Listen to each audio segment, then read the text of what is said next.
சப்த ரிஷிகள்ல ஒருத்தரான அகத்தியர் காவிரி நதியில குளிச்சுட்டு இருக்காரு. அவருடைய குள்ளமான தோற்றத்தை பார்த்து காவிரி தாய் கேலி செஞ்சு சிரிச்சிடுறாங்க. என்னோட தவம் என்ன, வலிமை என்ன, என்னை பார்த்து நீ சிரிக்கிறதான்னு அகத்தியர் காவிரி நீரை அப்படியே சுருக்கி தன்னுடைய கமண்டலத்துல அடைச்சு வச்சிடுறாரு. தண்ணீர் இல்லாம மரங்கள் எல்லாம் காஞ்சு போயிடுது. மக்கள் எல்லாரும் ரொம்ப கஷ்டப்படுறாங்க.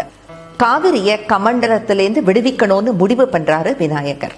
அகத்தியர் ஆழ்ந்த தியானத்துல இருக்கும்போது காக்கை வடிவம் எடுத்து வந்து அந்த கமண்டலத்தை அப்படியே கீழே தட்டி விட்டுடுறாரு விநாயகர்.